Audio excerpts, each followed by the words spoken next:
Oi gente, eu sou a Pri Ferraz, esse é o Diário da Bruxa e hoje nós estamos começando uma série de aulas review especiais para esse mês do Halloween, né? Nesse mês aqui eu vou trazer decks de tarô bem divertidos e que de alguma forma dialogam com essa temática do Halloween. E é claro que eu não poderia deixar de começar com o meu queridíssimo The Halloween Tarot. Esse é um deck super divertido que eu pessoalmente acho o máximo, tô bem empolgada para essa aula review aqui e todas as cartas dele são ambientadas na noite de Halloween. Então ele traz vampiros, bruxas, gatos pretos, abóboras, morcegos, né? Esse é um deck que tem um lado bem divertido e lúdico e ao mesmo tempo ele tem algumas cartas com uma pegada levemente irônica, como se quisesse trazer alguns toques de terror, mas tudo de forma bem leve e bem divertida e o próprio estilo de desenho dele é bem cartunesco, bem divertido também. Então eu acho que vocês já estão aí curiosos. Vamos lá mergulhar no The Halloween Tarot e enquanto roda a vinheta já vai deixando o seu like no vídeo e se inscreve aqui no canal.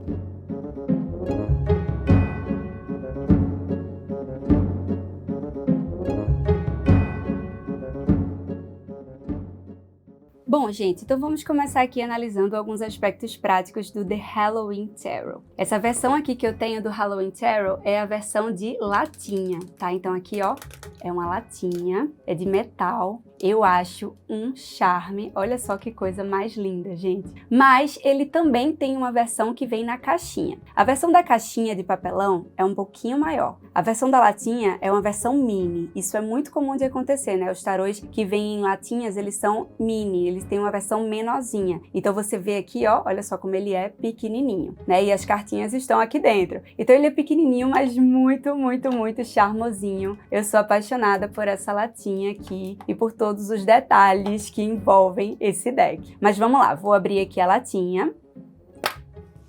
E a gente tem aqui um livretinho. Deixa eu mostrar para vocês o livretinho do Halloween Tarot. A gente vê que é um livretinho bem pequenininho mesmo, é super, super, super resumido. Esse daqui é realmente bem resumido mesmo. Quando a gente vai ver a descrição das cartas, é realmente um parágrafozinho, na verdade é uma frase e algumas palavras-chave, então ele é realmente bem resumidinho mesmo. Isso aqui, ó, uma carta, outra carta, outra carta. Então ele é realmente bem resumido, bem direto. Não dá, claro, para aprender tarô através desse livretinho, né? Mas dá para você ter uma noção do que é que essas cartas querem representar, né? Então tá aqui o livretinho. Eu soube também que há a possibilidade de você comprar o livro mesmo, o livro mais completo desse tarô. Então você consegue comprar um livro à parte dele, tá? É um livro que é importado, é um livro que é em inglês. Esse tarô ele é todo em inglês. Até esse momento em que eu tô gravando essa aula review, ele não existe em português, tá certo? Talvez seja lançado mais pra frente, mas até esse momento ele só existe em inglês. Mas é um deck que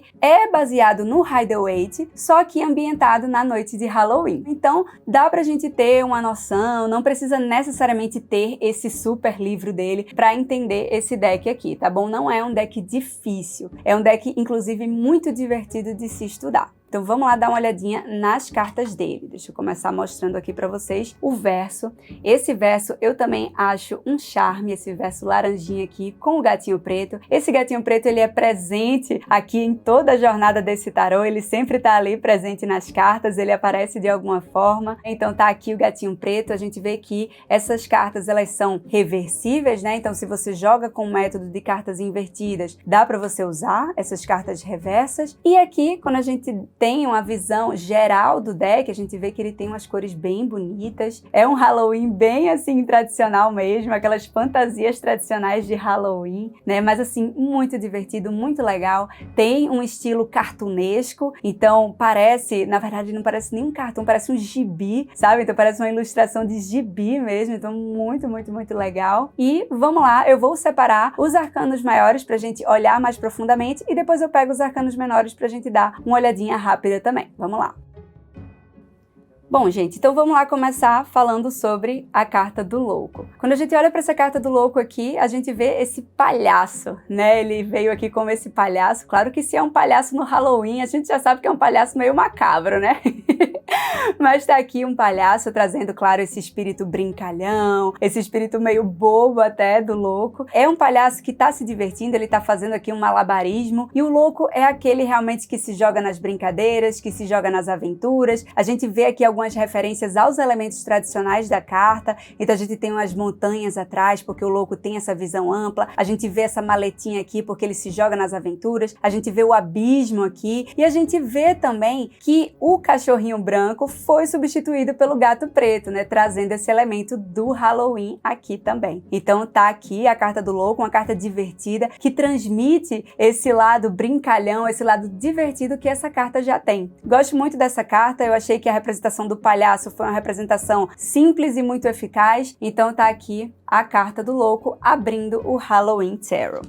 Quando a gente vai para a carta do mago, a gente tem um mágico, né? E ele tá aí tirando o coelho da cartola, porque o mago é aquele que faz acontecer. Então ele tá aqui, ó, tirando seus coelhos da cartola. O mago é aquele que realmente ele cria tudo aquilo que ele quer passar. É claro que como a gente tem um mágico aqui, a gente também tem aquela referência ao ilusionista, porque a gente tem que lembrar também que o mago, além desse senso prático, né, que pede pra gente colocar a mão na massa, ele também pode ser um alerta para manipulação. Então cuidado para não ser muito manipulador, cuidado para não cair em manipulação, né? Porque o mago, ele é muito esperto, então um pouco de cuidado com essa esperteza do mago também, tá bom? Então tá aqui, a gente tem a representação dos 4 naipes aqui, só que os 4 naipes, eles vieram da forma como são representados no Halloween Tarot. Quando a gente for falar sobre os arcanos menores, vocês vão ver que o naipe de ouros foi substituído, né? A moedinha tradicional foi substituído por uma abóbora, o naipe de copas foi substituído por fantasmas, o naipe de paus foi substituído pelos diabinhos e o naipe de espadas pelos morceguinhos. Eu vou falar mais adiante sobre essa representação de cada naipe, mas só para vocês saberem que essa carta do mago aqui também tem aquela tradicional referência aos 4 naipes, aqueles elementos primordiais da natureza. Então ele faz essa referência e daqui ele vai conseguir criar tudo. Olha só que interessante os símbolos do infinito aqui, né? A sabedoria infinita do mago. Então a gente tem uma referência aqui a alguns elementos tradicionais, mas trazendo aqui para esse ambiente da noite de Halloween com esse mágico aqui. Gosto muito dessa representação, achei bem bacana, achei bem legal. Depois me falem aqui o que é que vocês acham. Quando a gente chega na carta da sacerdotisa, eu adoro essa carta, gente. Ela veio representada como uma vampira. Então, a sacerdotisa aqui como uma vampira traz aquele ar realmente mais misterioso, né? Por quê? Porque uma vampira, ela se esconde da luz do sol. E a sacerdotisa é aquela que tá ali, ó, meio que se escondendo um pouco, ela guarda os seus segredos. Dá pra ver que ela tá meio que numa ponte, essa lua que virou uma ponte entre o invisível e o visível, porque a sacerdotisa é isso. Ela tá entre a intuição e o mundo material. Ela usa os poderes da sua intuição aplicando no mundo material, aplicando no seu dia a dia, né? Então ela tá aqui justamente nessa ponte. Ela se conecta com um lado e com o outro, né? A gente tem aqui, olha, o gatinho preto de novo, ele tá em todas as cartas, gente. Eu adoro esse gatinho preto, ele tá em todas as cartas. E a sacerdotisa tá aqui, nessa ponte e bem misteriosa. E claro, ela vai se esconder da luz do sol mesmo quando raiar o dia, porque a sacerdotisa é essa carta de mistério, é essa carta realmente mais reservada. Então tá aqui a carta da sacerdotisa, que eu gosto muito. Quando a gente chega aqui na carta da Imperatriz, a gente tem a noiva do Frankenstein. Gente, então essa daqui é a noiva do Frankenstein. Ela tá cuidando do gatinho preto. Então olha só onde o gato preto tá aqui. Deixa eu aproximar mais aqui pra vocês. Olha só onde o gato preto tá. O gato preto tá sendo cuidado por ela, né? Então ela tá abraçando. E isso daqui fala muito sobre a Imperatriz. Porque a Imperatriz é essa carta de acolhimento, é essa carta de beleza também. Você vê que ela é realmente bem bonitona, essa noiva do Frankenstein aí, bem estilosa. E é interessante quando a gente observa aqui que existem vários frutos crescendo. E olha só que legal, eu gosto muito desse detalhe do portão, porque mostra que ela tá dentro de casa. Então ela tá aqui, ó, cuidando, ela tá num ambiente seguro. Então traz essa coisa do acolhimento que a gente vê na Imperatriz, né? Eu gosto muito dessa carta e eu gosto muito de como ela faz esse par com o imperador, que claro é o Frankenstein. Se você olhar para o ambiente do imperador, ele é um ambiente duro, é um ambiente todo de concreto, falando um pouco sobre a dureza dessa carta mesmo. E aí quando a gente fala sobre o imperador, a gente está falando daquele monstro sem coração, né, que se fala que ainda tá assim, que falta o aspecto humano dele, fazendo referência a esse lado mais duro, mais assim, direto do imperador. Então eu gosto muito dessa carta, eu gosto muito do fato também de que ele tá protegendo esse castelo, né, então é como se ele fosse meio que um segurança daí, e o imperador ele protege o seu ambiente, ele coloca os limites, e às vezes ele bota medo nas pessoas também. Então tá aqui o Frankenstein, que não é tão acolhedor como a sua noiva, mas que claro, traduz aí esse espírito mais durão do imperador. Então eu gosto muito do imperador aqui como o Frankenstein. Essa carta aqui do Hierofante, gente, eu absolutamente adoro, porque vem como uma múmia. E a múmia é uma representação assim muito, muito, muito legal para o Hierofante, porque a múmia fala sobre algo antigo e que está conservado, né? Então, como você conservar algo antigo? E o Hierofante é isso, são os saberes antigos preservados, passados adiante. Então, a gente vê aqui que ele está meio que no seu trono, existe aqui outros seres ao redor dele, ele vai passar esses saberes e ele é uma múmia, porque ele traz um saber muito antigo e ele vai conservando esse saber. Então, gosto muito dessa carta do Hierofante, adoro, adoro de paixão, uma das minhas favoritas desse deck aqui. Quando a gente vê aqui essa carta dos enamorados, a gente vê esse vampiro entrando no quarto da moça. Parece que ele tá prestes a atacar. E aí, parece que essa carta, ela quer passar pra gente a ideia de escolha. Então, o que será que ele vai escolher? Será que ele vai escolher o amor ou ele vai escolher os instintos? Ele vai sugar essa moça ou ele vai ter compaixão por ela e vai deixá-la tranquila? Ou sei lá, se ele vai se apaixonar por ela. Então, a carta dos enamorados traz esse ponto da escolha, do, poxa, o que será que eu faço? O que será que eu escolho? E claro que, sendo a carta dos enamorados, ela indica que a gente escolha o coração, a gente escolha o lado do amor, da parceria, né? Mas a gente não sabe, claro, o que é que ele vai escolher, o que é que ela vai escolher também. A gente tem aqui aquela referência ao Jardim do Éden, se vocês observarem, tem uma serpente aqui, falando sobre aquilo, de você saber resistir a tentações em prol do amor, em prol de uma parceria, né? Você colocar a união em primeiro lugar. Então a gente tem aqui essa referência aqui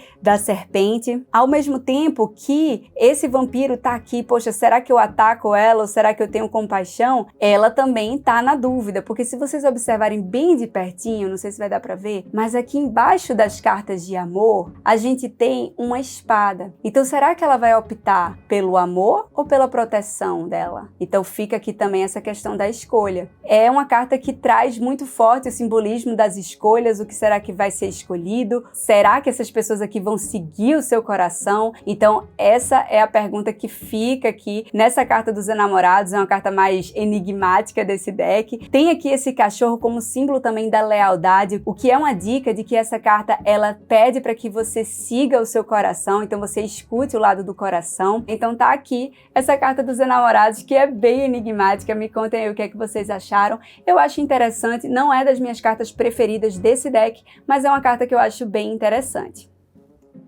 Quando a gente olha aqui, a carta do carro, ela é muito divertida. Eu adoro essa carta do carro. A gente vê um carro funerário, porque, claro, estamos falando de Halloween, vamos falar de coisas mais macabras mesmo, né? E esse carro, ele tá sendo dirigido, né? Ele tá sendo dirigido aqui por esse Jack, né? Essa abóbora aqui. E ela tá aqui dirigindo, mostrando que ela tá no controle. Então, ela tá aqui no controle, na direção. Ela tá indo para uma direção já certa. Por quê? Porque ela tá indo pro cemitério. Então ele sabe onde ele quer chegar e ele assumiu o controle para chegar lá. E a carta do carro é isso, é você saber onde você quer ir e você não ter medo de ir lá. Você ir mesmo, vai em frente, vai concluir aquilo que você precisa concluir, né? Vai lá alcançar aquilo que você quer alcançar. Então ele tá ali, ó, fazendo o seu trabalho de ir até lá. Eu gosto muito, muito, muito dessa carta mesmo. É uma carta bem diferente do carro, ao mesmo tempo é uma carta que é muito fiel ao simbolismo tradicional do carro. Então acho muito legal. Gosto que esse caminho aqui atrás dá a ideia de movimento, então ele já está percorrendo, o carro tá andando e é uma carta realmente de movimento. Então tá aqui a carta do carro.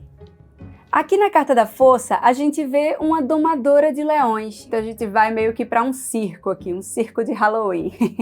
E ela tá aqui sendo uma domadora de leões, ela tá olhando aqui, ela tá vendo o que tá deixando esse leão doente. Então olha só, ela tá olhando a boca desse leão e tá vendo o que tá te deixando doente. Lembra que o leão, quando a gente fala da carta da força, ele tá falando justamente dos nossos leões internos. Então o que é que tá adoecendo os nossos instintos, o que é que tá nos adoecendo por dentro? E como é que eu posso domar isso? Como é que eu posso cuidar bem desses meus leões internos? Como é que eu posso cuidar bem e controlar bem as minhas emoções lá dentro? Então aqui a gente tem essa carta da força com essa domadora de leões que tá vendo também aquilo que adoece ela e fazendo isso com muita sabedoria. Olha só aqui o símbolo tradicional do infinito que a gente sempre vê na carta da força também. E ele tá aqui fazendo referência de que isso daqui é uma sabedoria infinita, é uma sabedoria que a gente vai ter que trabalhar a cada dia, né? Essa coisa de você dominar suas próprias emoções. Então tá aqui, é uma carta simples, mas uma carta que cumpre bem o seu objetivo. E as cores são muito bonitas, né? Esse deck ele é muito fofo, gente, muito fofo mesmo.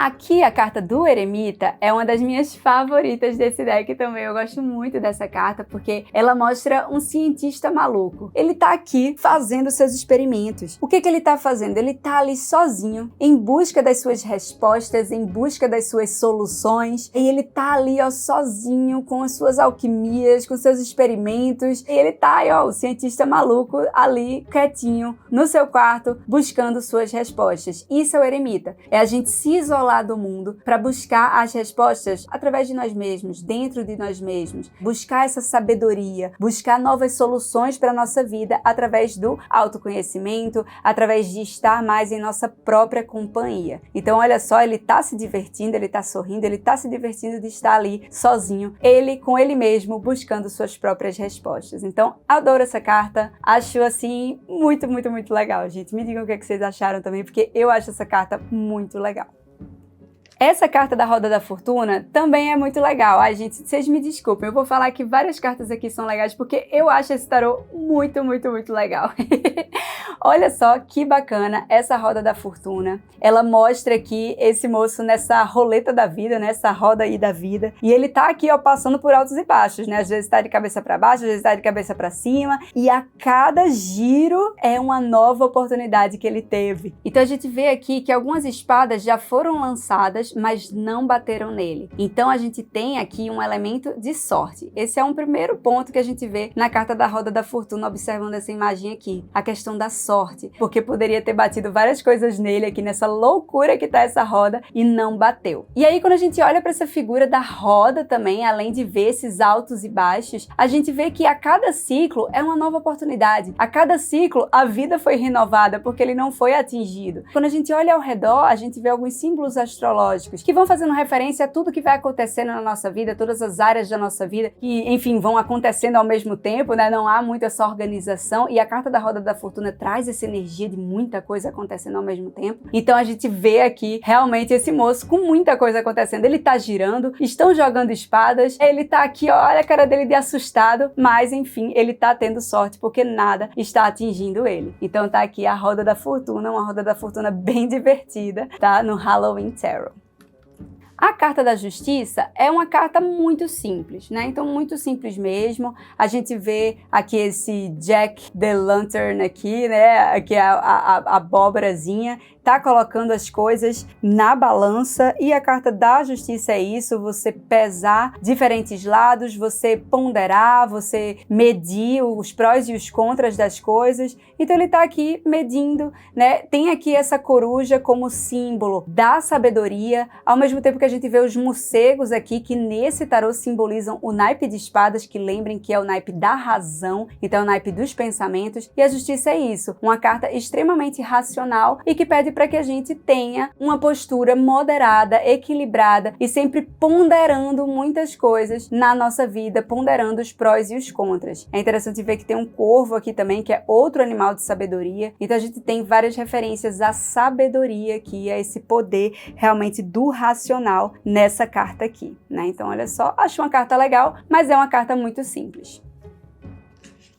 Quando a gente vê essa carta do enforcado, eu gosto muito, porque é um espantalho, gente. E o espantalho tem tudo a ver com o enforcado. Esse espantalho, ele tá de cabeça para baixo, então ele tá aqui da mesma forma que a figura tradicional do enforcado está, com esse 4 de cabeça para baixo. Então ele tá aqui, olha só a cara dele.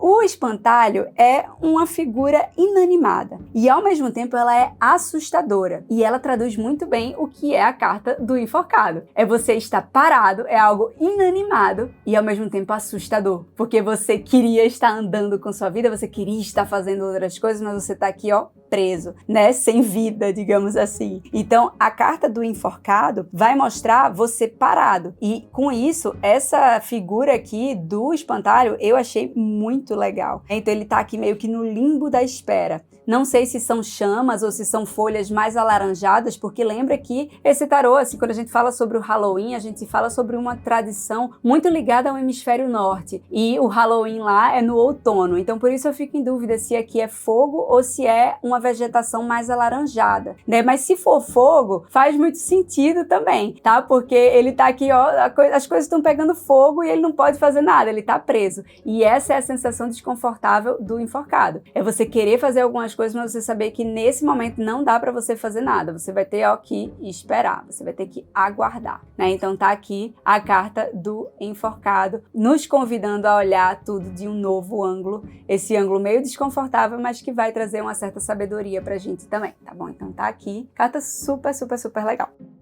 A carta da morte, eu também acho bem divertida. A gente vê o esqueleto, que é um símbolo muito tradicional da carta da morte, né? Um símbolo de renascimento. Às vezes representa o medo que a gente tem dessa carta, o medo que a gente tem dos fins, né? E é muito interessante ver que esse esqueleto, ele está regando as plantas. Ou seja, a morte, ela dá terreno para coisas novas fluírem. E se vocês observarem, essas abóboras, elas estão gigantes. Essas flores, elas estão gigantes. Então, essa carta ela vai falar muito sobre os fins, sobre as mortes que vêm para que a gente cresça, né? Então a gente precisa deixar alguns aspectos do passado morrerem na nossa vida para que a gente possa crescer ainda mais. Olha essa borboleta, na verdade isso aqui é uma mariposa, eu acredito, aqui representando a transformação, porque é uma carta realmente de mudança, de transformação. Eu gosto muito disso aqui, de ser essa caveirinha regando esse jardim aqui de Halloween, né? E as coisas crescendo cada vez mais. Adoro essa carta, acho uma ótima representação e notem que o gatinho preto aqui sempre presente. Aqui na temperança temos uma bruxinha alquimista, né? Então ela tá aqui, ó, fazendo suas dosagens, ela tá aqui criando as suas poções, né? E é muito interessante ver aqui que ela sabe as propriedades das coisas, ao mesmo tempo ela tem esse livrinho aberto que mostra que ela tá usando a teoria também. Então é como se fosse esse equilíbrio de você ver o que outras pessoas falaram, então você usar uma teoria, algo escrito por outras pessoas, e ao mesmo tempo você também não eliminar a sua intuição. Você juntar isso e trazer esse equilíbrio perfeito da temperança. Porque a temperança é uma carta que chega assim e fala, olha, não tapa os ouvidos para o que os outros estão falando e ao mesmo tempo não abafa a sua própria voz interior. Dá pra gente ter um equilíbrio entre esses dois lados. Dá pra gente trabalhar esses dois lados e buscar um equilíbrio perfeito na nossa vida. Lembra que a temperança fala do equilíbrio perfeito de várias formas. E ela tá fazendo uma alquimia. Lembrando também que essa carta fala que o equilíbrio é o que cura. Então ela tá fazendo uma poção aqui que vai trazer uma cura para ela, que vai trazer algo bom para a vida dela, e ela tá fazendo isso de forma equilibrada. Então a temperança pede para que a gente vá pelo caminho do meio, porque o equilíbrio ele cura. Então gosto bastante dessa carta aqui também. Aqui nós temos a carta do diabo, e aí a gente tem essa diaba aqui.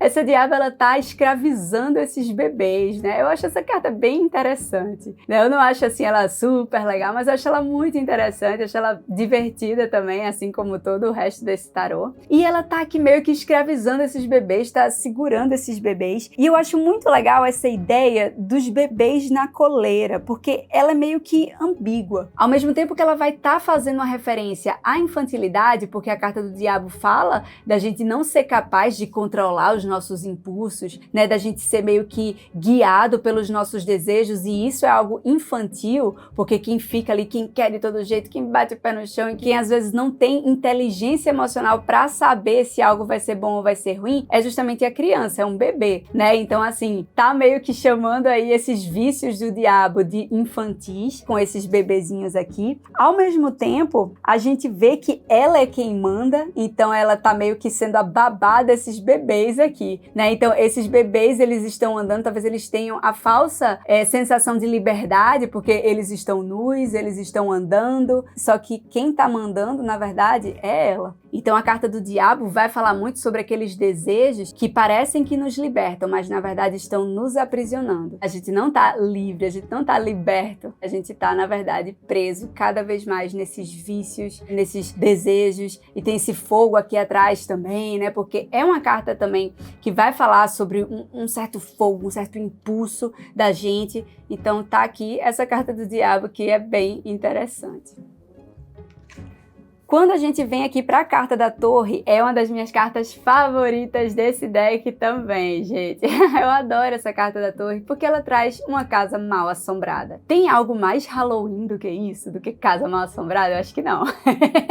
Casa mal assombrada é muito Halloween. Então, aqui a gente tem a torre. E o que é a torre se não uma casa mal assombrada? O que é que acontece dentro da casa mal assombrada? A gente tem medo e a gente leva susto. A carta da torre é uma carta de quê? De medo e de susto. Aquelas quedas que a gente leva sem saber, aquelas puxadas de tapete que derrubam a gente. Então, assim, a gente está num ambiente hostil em que a gente não pode confiar em nada e nem em ninguém. Então, é realmente você estar numa casa mal assombrada. A gente vê essa representação aqui do raio. Olha só, o raio tradicional aqui caindo em cima da torre. Percebam que tem uns fantasminhas caindo da torre. Lembra do que eu falei? O fantasma aqui nesse tarô faz referência ao naipe de copas. Naipe de copas são as emoções. Então são as nossas emoções sendo jogadas pelo alto. Nossas emoções aí estão, ó, caindo por terra. Então a carta da torre fala sobre isso, sobre essas desilusões, sobre esses sustos que a gente leva, essas coisas inesperadas que dão medo a gente. Então tá aqui essa excelente representação.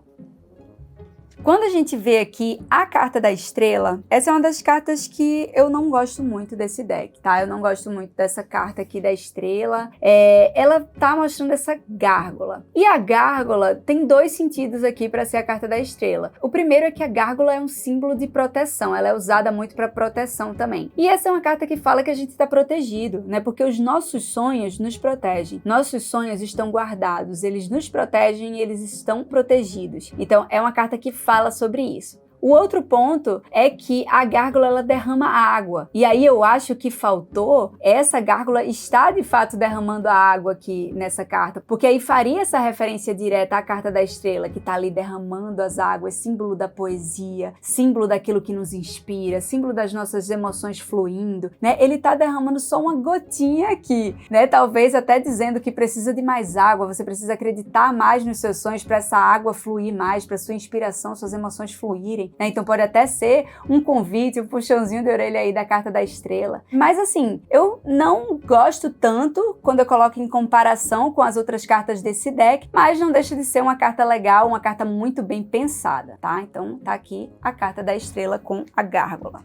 A carta da lua com o lobisomem é muito legal. Eu gosto muito dessa representação da lua como um lobisomem, porque a primeira coisa que ela faz referência é aquilo que a carta da lua mostra tradicionalmente, o lobo de um lado e o cão do outro. No caso aqui a gente tem o humano e o lobo, então tem aquilo daquela dualidade, né? Quem é lobo, quem é humano, como é que essas figuras se misturam, né? Então traz essa brincadeira. Mas eu gosto dessa carta principalmente pelo fato de que o lobisomem fala muito dos perigos escondidos. As coisas não são o que parecem. essa pessoa, na verdade, é um lobisomem. Quando chega ali a lua cheia, a noite de Halloween, ele vira um lobisomem. Então não é uma pessoa de verdade. Só que quando você encontra na luz do dia, você vai se enganar, você vai achar que é um humano comum. Então a carta da lua com o lobisomem vai estar falando dos perigos escondidos, mas que à noite se revelam, que à noite são perigosos, né? Então muito cuidado em quem você está confiando, muito cuidado que tem gente aí que pode ser na verdade um lobisomem que está só esperando a oportunidade para te abocanhar, né? Então muito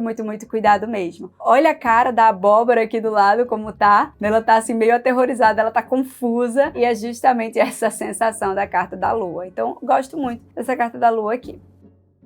A carta do Sol, eu confesso para vocês que, assim como a carta da estrela, é uma que eu não gosto muito, tá? Eu não gosto muito dessa carta do Sol aqui, mas ela é bonitinha visualmente falando. O que é isso aqui? É um monstro de duas cabeças. Então a gente tem aqui esse monstrinho de duas cabeças e ele tá dormindo feliz e tranquilo. Olha os girassóis aqui, da carta do Sol, mostrando felicidade. Essas florzinhas aqui, essas figuras, na verdade são frutas, elas estão sorrindo. Então a gente tem aqui um ambiente feliz e aqui esse monstrinho de duas cabeças dormindo tranquilo. Esse monstro de duas cabeças, ele traz dois significados. Primeiro que a carta do Sol fala muito sobre você ter boas relações, né? E a gente vê aqui uma figura que é um só, né? São dois em um. Então você se dando muito bem, você até dividindo algo sagrado com outra pessoa, né? Então faz essa referência às boas relações. A carta do Sol é muito sobre isso, sobre pessoas que a gente pode confiar também. E ao mesmo tempo a gente também tem a relação com o intelecto do Sol, porque essa é uma carta de muita inteligência. Ela fala que a sua mente, ela tá assim muito aflorada, e aqui a gente tem um monstrinho que pensa com duas cabeças. Então ele tem aqui um intelecto duplo, ele é duplamente inteligente. Então a gente tem essa referência tanto ao intelecto como às boas relações, que são dois aspectos muito importantes da carta do Sol. Então tá aqui a carta do Sol. Me digam o que é que vocês acharam aí dessa carta.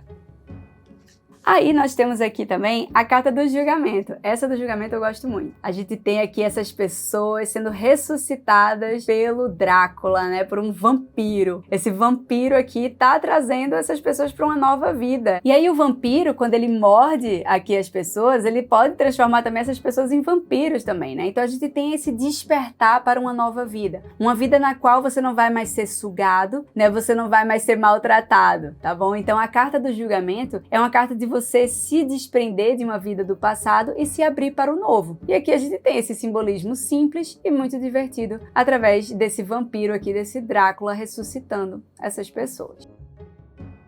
E aqui na carta do mundo, nós temos o nosso querido gatinho preto, né? Eu falei em vários momentos, olha o gatinho preto, olha o gatinho preto. Ele vai passando por toda a jornada até completar a jornada dos arcanos maiores aqui. E aí no final tá ele, porque ele completou o caminho. A carta do mundo é sobre a gente completar os caminhos que a gente inicia, a gente ir até o final, a gente se encontrar no final em um lugarzinho confortável, fechadinho, do jeitinho que a gente queria, né? Então a gente ter a sensação de completude. Então eu gostei muito, achei muito inteligente que colocaram esse gatinho preto aqui como concluindo a jornada na carta do mundo. A única coisa que eu confesso que eu não gosto dessa carta são essas representações dos 4 elementos. Eu acho que aqui não ficou muito bacana. Eu entendo sim que a gente tem aqui esse peixe como símbolo da água, né, das emoções, o morceguinho aqui como símbolo do ar, tanto que ele tá representando o naipe de espadas lá nos arcanos menores também. Aqui a gente tem um escorpião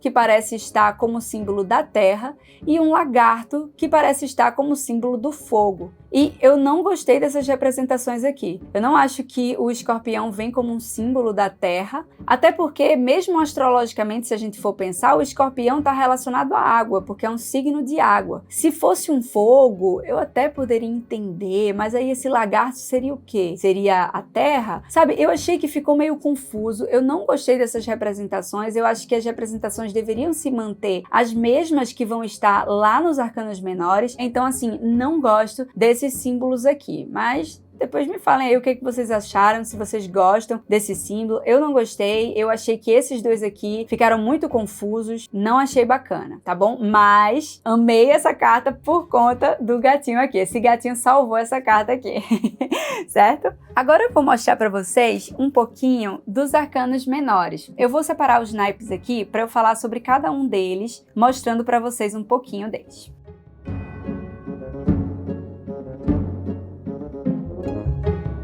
Bom, gente, vamos lá. Esses aqui são os arcanos menores do Halloween Tarot. Quando a gente olha para o naipe de ouros, ele veio representado pelas abóboras. Então é como se fosse o naipe de abóboras, né? Ace of Pumpkins. Então são abóboras. Por quê? Porque o naipe de ouros traz a energia da terra, a energia do material. Então gostei muito dessa representação aqui da abóbora. Ficou bem Halloween e ao mesmo tempo tem esse formato redondo. A gente vê que tem essa referência realmente direta ao Rider-Waite. Então a gente tem as mesmas imagens, as mesmas situações acontecendo, só que ambientadas no Halloween. Então, por exemplo, aqui o 6 de ouros, que é essa carta de generosidade, de você dar coisas aos outros, né? Aqui tem essa bruxa colocando esses doces, né? Doces ou travessuras. Então, assim, bem legal, bem divertido. Essa pessoa aqui, ó, do 7 de ouros, que tá analisando qual será o próximo passo aqui da minha plantação de abóboras, né? Então, assim, a gente tem as representações tradicionais, olha só, o 8 de ouros aqui, falando sobre o trabalho bem feito, o perfeccionismo. Então, ele tá aqui, ó, montando as suas abóboras. Então, assim, ó, bem legal mesmo. É um naipe bem bonitinho, muito fiel aos arcanos menores do Rider-Waite também. Quando a gente vai para o naipe de copas, a gente tem o naipe da água, né? E aí aqui é o naipe dos fantasmas. Então são Ace of Ghosts, né? Four of Ghosts. Então é sempre aqui, ó, os fantasmas. Eu achei interessante os fantasmas, né? Eu acredito que seja muito sobre aquilo que a gente lembra, aquilo que a gente carrega, porque é o naipe que fala das nossas emoções. Então tá aqui. Eu gosto, tá? Eu gosto bastante. Eu acho que foi uma boa forma de colocar o naipe de copas. Ele é bem fiel ao Rider-Waite também. Olha só esse 3 de copas aqui, a celebração, né? O 4 de copas, a pessoa aqui entediada, chateada. O 5 de copas, a pessoa aqui meio que chorando pelas copas derramadas. Então aqui a gente tem aquelas mesmas situações do Rider-Waite, só que com os fantasminhas no lugar das copas. Aqui no naipe de espadas, que é o naipe do ar, nós temos os morcegos, porque os morcegos voam, então faz aquela referência ao naipe do ar, né, que é o naipe de espadas. É um naipe que fala muito dos nossos pensamentos e, mais uma vez, também muito fiel ao simbolismo do Rider-Waite. Então aqui, ó, 4 de espadas, a pessoa aqui descansando, repondo suas forças, né? O 5 de espadas, a pessoa competindo com a outra, entrando aqui nesses duelos, nessas brigas, né? Então olha só, a pessoa aqui fugindo das situações difíceis, aqui no 6 de espadas. Então é a mesma situação, só que com os elementos do Halloween Tarot. E por fim, a gente tem aqui o naipe de paus, que é o naipe do fogo, e por isso veio com diabinhos. Eu gostei muito dessa representação do naipe de paus aqui, porque os diabinhos têm aquela relação com o fogo, né? Então tá aqui, ó, Ace of Imps, Two of Imps, né? Então tá aqui, ó, ele sempre trazendo esse elemento mais ativo, né? Porque o naipe do fogo, ele é justamente o naipe da impulsividade, da criatividade, né? Então, quando a gente fala sobre paus, a gente tá falando sobre o naipe que vai colocar a gente para agir, para entrar em ação. Então tá aqui, ó, olha só o 2 de paus, então você juntar duas coisas, você juntar a criatividade e juntar o poder de ação para tocar fogo em tudo, né, para tocar para frente os seus projetos. Aqui o 3 de paus, que é uma carta sobre você expandir território. A gente vê aqui que tem 2 tochas acesas e eles querem acender a terceira, né, então você expandir aquilo que você já tem. Então é muito bacana, muito legal, eu acho muito divertido esse deck, como eu falei aqui várias vezes. É muito legal de estudar, é muito legal de você, assim, se divertir olhando para essas cartas. É legal de você fazer tiragens para você mesmo, para pessoas próximas também que gostam dessa temática de Halloween, acho que fica muito bacana, ou de simplesmente agregar na sua coleção de tarôs, caso você tenha aí a sua. Então eu acho um deck super divertido, super legal e que, ai gente, é muito fofo. Eu sou suspeita para falar porque eu realmente amo esse deck aqui.